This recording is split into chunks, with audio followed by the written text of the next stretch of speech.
Office of the Medical Examiner, Beatsville. Dr. Jack Hanman is speaking. How can I help you? Good evening, this is Kate Brooks. I'm not sure if you remember me. A few weeks ago, we talked about an article I'm working on. It's about your wife. I dropped by last Friday to speak to you, but you weren't working at the time. I asked the security guard to pass on a note for me. I would like us to discuss the topic of... I thought I had made it painfully obvious for the last time. No! Please don't call me again and stop inquiring about my wife. Damn journalists. They don't let me work. God damn it. I'm not in the best frame of mind to record a lecture for my students now. I'm feeling completely broken. Where did I leave my meds this time?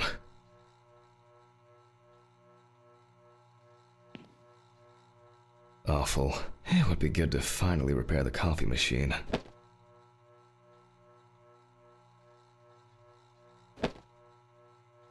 Wednesday. It's not my favorite day, although it's certainly better than Monday. Stephen didn't clean up after himself.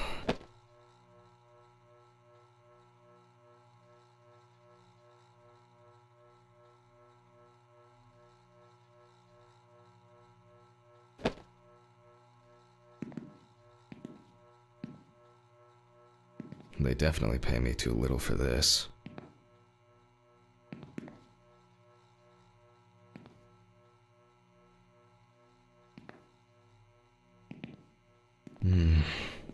Another kidnapping this month.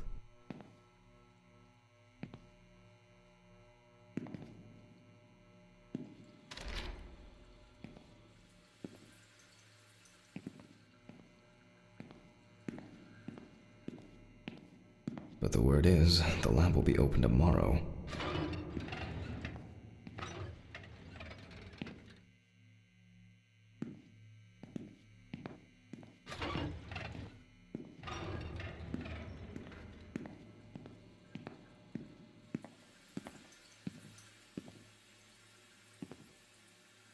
Okay, time to pull myself together. And get back to work. I need to set up the camera first.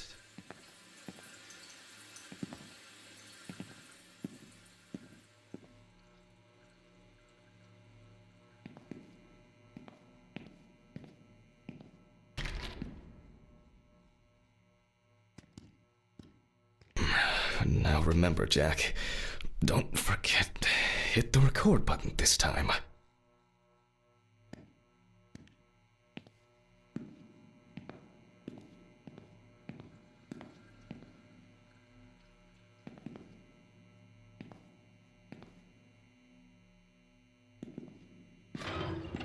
Hopefully the new tripod is going to hold up.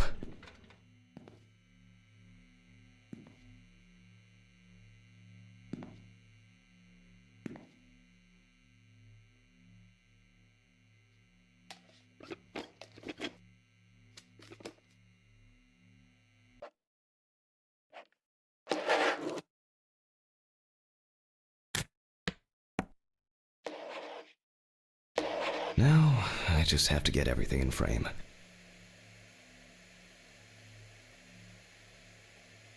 This should be fine.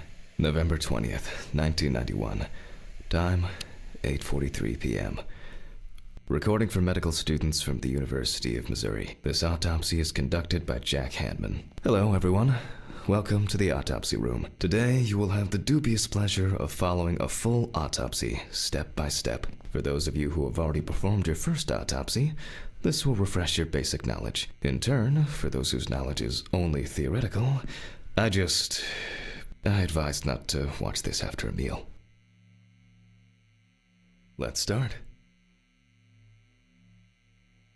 Always wear an apron, mask, and gloves. Goggles are a must when the job is splashy. And in case of sharp accidents, it's worth having disinfectants at hand. It's true that you won't get ptomaine poisoning straight away, but if your liver or kidney aren't doing well, you may end up with diarrhea.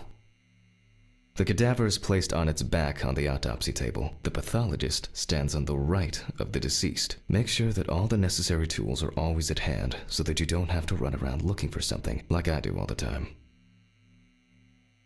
In the process of revealing and securing forensic evidence, it is difficult not to interfere with the original condition of the deceased. Written and photographic documentation plays a vital role throughout the entire examination process. And lastly, remember that nothing teaches. The cadaver is placed on its back on the autopsy table. The pathologist stands on the right of the deceased. Make sure that all the necessary tools are always at. The cadaver is placed on its. The pathologist stands on the right of the deceased. Make sure that all the necessary tools are always at hand so that you don't have to run around looking for something like I do all the time. Now, onto the police folder. That will contain all sorts of pertinent information as to who the deceased might be and what potentially happened to them. So, let's take a closer look, shall we? The deceased was found on the outskirts of a parking lot at a gas station, where he often begged and persistently offered drivers to wash their car windows.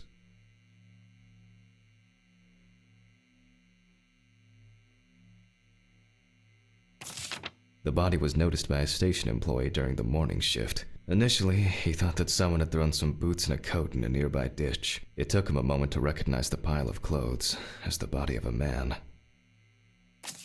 He worked most of his life at the local port dealing with unloaded cargo. He was fired for being drunk and starting fights. His son runs a hardware store on his own. His wife left him years ago. They both had no contact with the deceased. Signs of libation were found around the body. Empty bottles, traces of an inept attempt to start a fire, and a scattered makeshift blanket.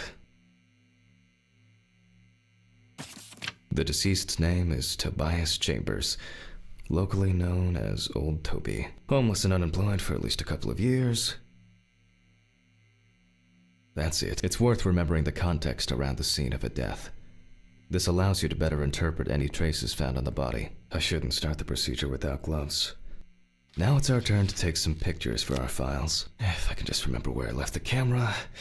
It's in here somewhere. Aha! There you are. I knew it was here somewhere. As I mentioned at the beginning, before we begin the internal examination, we need to document the cadaver and the condition it arrived in. We begin with a full body photo. Try and stick to the top-down rule, but this is not always possible. Let's keep in mind it's all about the legibility, not the perfect frame.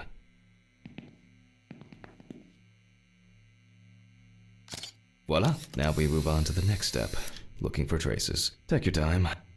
Look at the corpse from different sides, from different angles, up close, and from a distance. You're looking for anything out of the ordinary. Some wounds in the feet and signs of frostbite, probably because the subject's shoes were too small.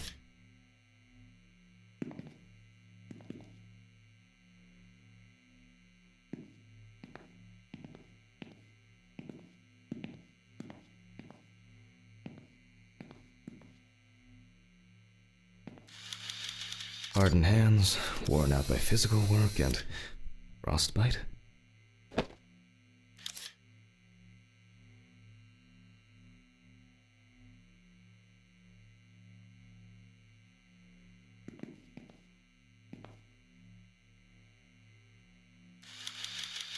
That's something interesting.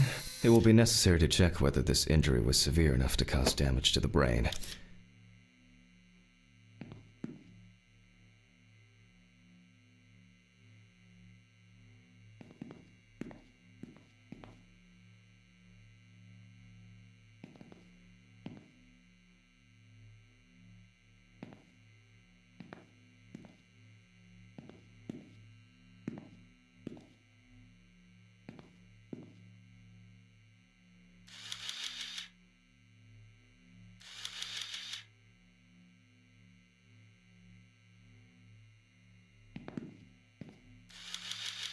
A poorly healed wound. Looks old. I'll take a closer look later. In a moment, we will check which of our initial observations will be worthy of further consideration. But before we get to that, I need to write down some basic data.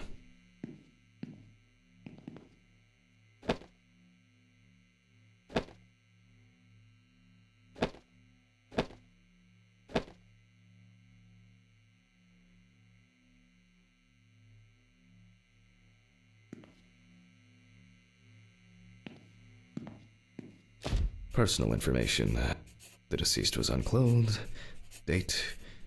Okay, as you can see, I note everything down on previously prepared forms. Every pathologist must keep a detailed record of every step of the autopsy. This not only allows you to track the procedure, but also collates the results together, upon which you may back up your conclusions. So, enough of the boring prep. Let's begin by taking a closer look at the spots I photographed earlier.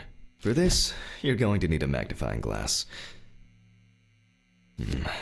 Which spot first?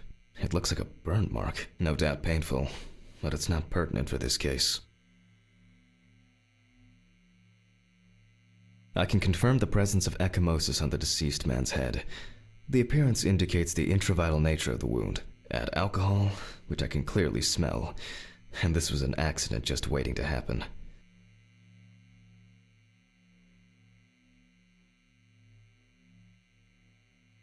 Here we can see frostbite on the fingertips. We can tell by the characteristic skin color.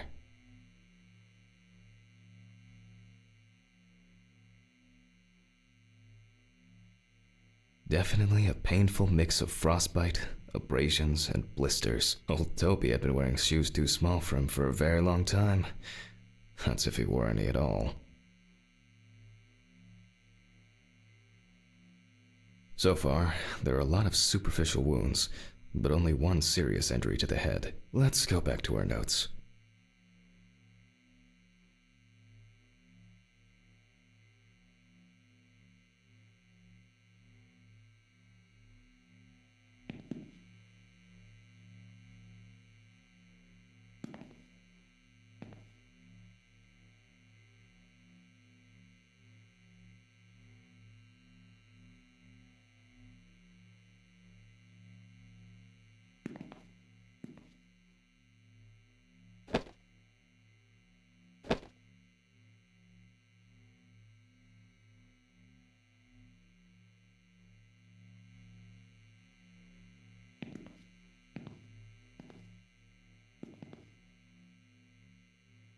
First, I mark the location of the injuries and make notes for each one. So, even though this type of wound didn't contribute to the deceased's death, we're still required to record it. The head wound. Definitely an important clue. This is something we'll investigate first. We're not in frost season yet, but high humidity, wind, and the inability to warm up can all. If Toby's body was cold for a prolonged period, the frostbite could have resulted from the body's defense reaction. The safety of the internal organs is more important than fingers, nose, or ears. As you can see, we don't have much to go on. Let's write down what preliminary causes of death we can think of.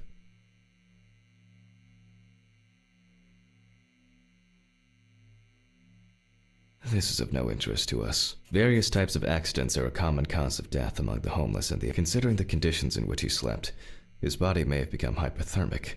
The nights have been particularly nasty lately. We will check if there are any signs of freezing internally.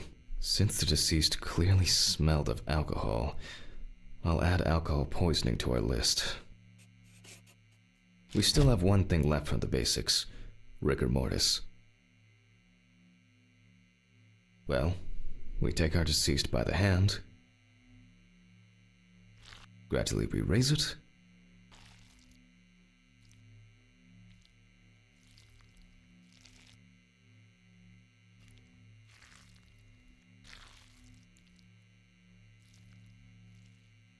now let it go. As you can see, the hand falls loose. What's the conclusion? Death must have occurred more than 72 hours ago. The police information appears correct. Head trauma seems the most promising, so we'll start there. For this, I need an oscillating saw. The cut is made from ear to ear.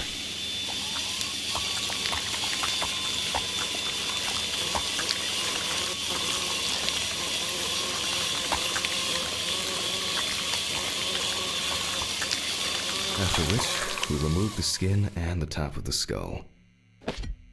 After the basic examination, we can see that the brain's cerebral gyri in both hemispheres are symmetric. The brain looks good. Let's take a cross-section.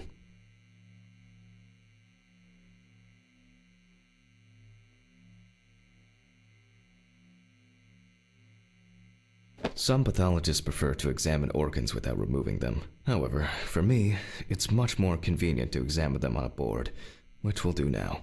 Holding a long, narrow blade knife in the dominant hand, we slowly cut the cranial nerves on both sides, all the time pulling the brain towards us. So far, so good. The hematoma seems to have had no effect on the brain.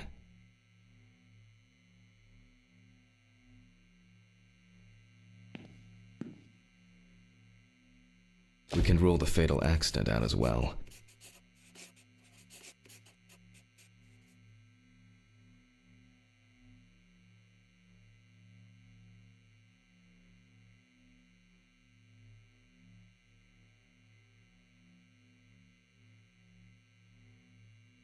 Brain is in good condition, so we have no choice but to proceed to the internal examination of the other organs.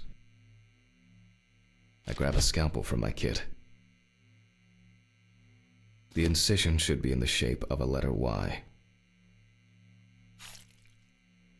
We use a deep cut to reach all the way to the ribs and to penetrate the abdominal wall.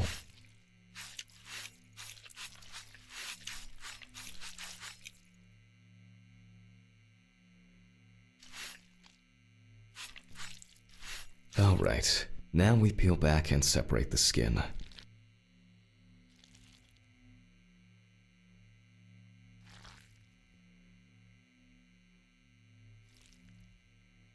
Now, we need to remove the ribs. We'll need the loppers for this.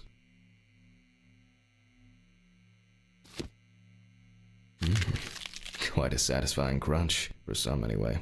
After removing the cartilage tissue, we instantly notice two things. Firstly, there is no congestion of the internal organs. This means that although the deceased was hypothermic, it didn't kill him.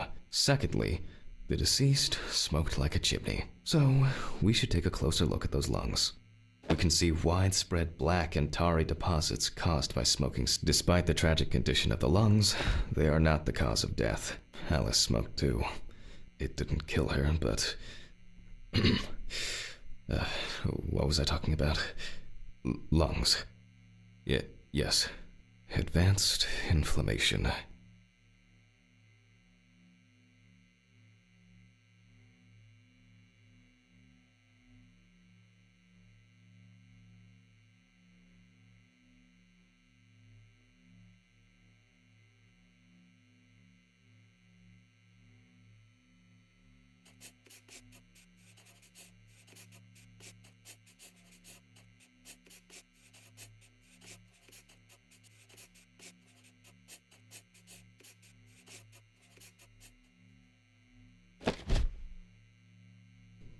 What now?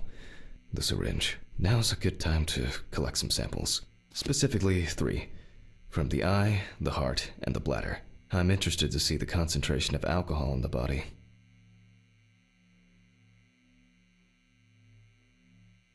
Five milliliters from the left ventricle should do it. Vitreous humor analysis is very useful in indicating long-term alcohol abuse. Left on the bladder, we draw about 10 milliliters of fluid. Now we take our samples to the centrifuge, but before I do that, I need to find my notebook. My dyscalculia means that I always double-check the settings. Please excuse me while I run and fetch it.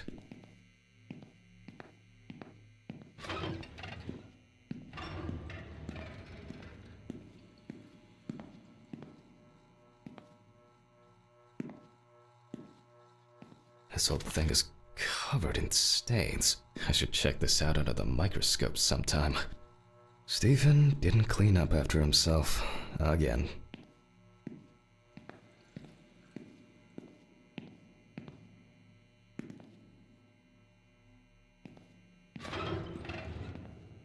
Let's get back to the examination. We put all of the samples into the rotor.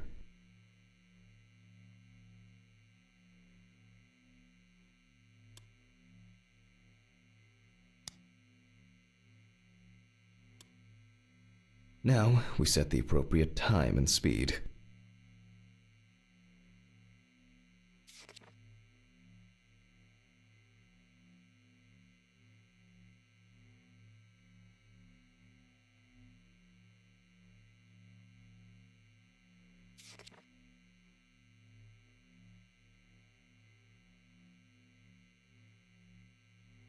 Okay, let's roll.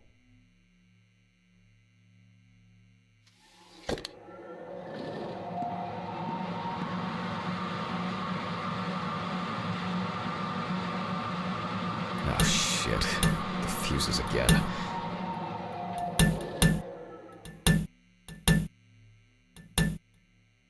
Let's see what we've got here. Everything's separated as it should. Our lab is closed until tomorrow after the last, incident. However, considering that Toby's favorite eau de parfum appears to be ethanol, I'm guessing the results won't surprise me at all. Let's go further. We will now focus on the cardiovascular system, specifically the heart. We remove the organ and examine it closely. We look for dark hypoxic areas, clots, or other elements that stand out as abnormal.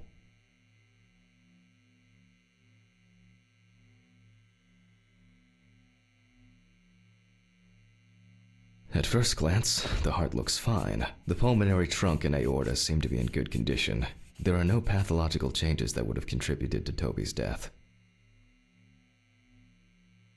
Now let's take a closer look at the stomach. Size is normal, healthy, pink color, and as expected, the stomach has no major external damage. We must now cut it open and inspect inside. We will do it carefully so that its contents do not spill out. We open the stomach along the greater curvature, from the heart to the pyloric end. Oh, I already feel like there's something left inside.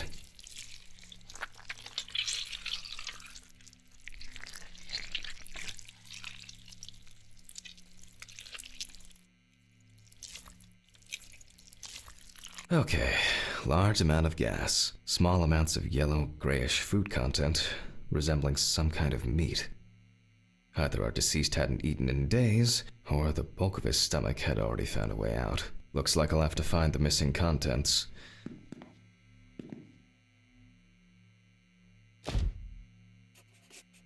There are two ways here. One is obvious, and the other is... It couldn't have been suffocation, could it? I'll add this to the list and move on to the deceased's neck. At first glance, the trachea looks normal. Same result as with the stomach. The external inspection doesn't tell us anything. This time we'll cut on a tray.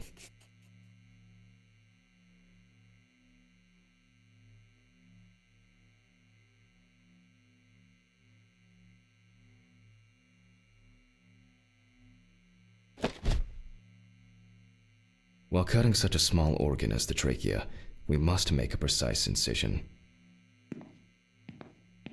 To be able to cut with the very tip of the blade, we must hold the scalpel as we would a pen.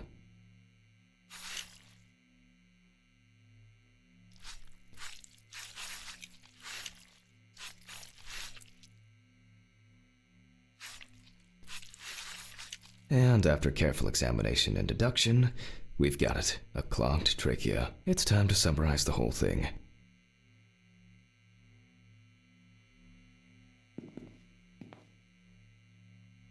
Based on the report and preliminary documentation, it's safe to assume that the deceased passed out after consumption of alcohol and then fell asleep on his back.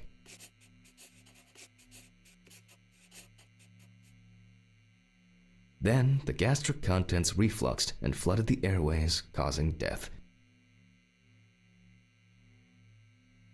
That's why we don't forget about the recovery position at dorm parties.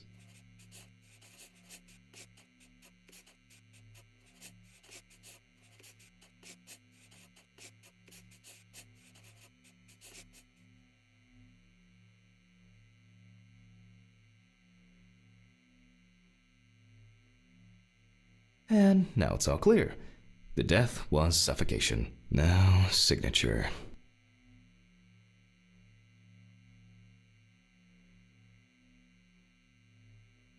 The mystery is solved. But for us, this is not the end. First, the dead body needs to be cleaned up.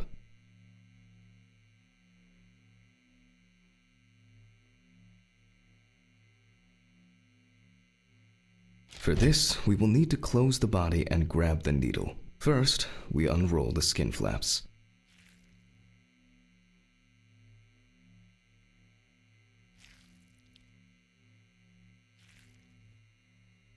And then, we sew the deceased back up.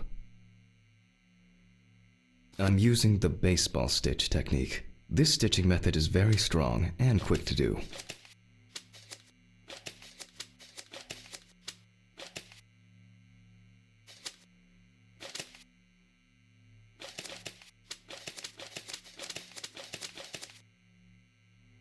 Beautiful. Now we say goodbye to the deceased and put them safely in the fridge, ready for the next stage of their journey.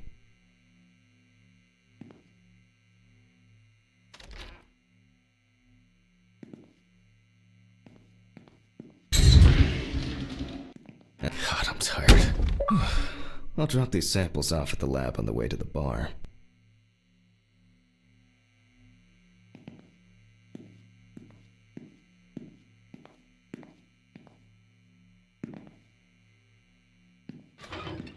I'll call Steven. I don't feel like drinking alone today.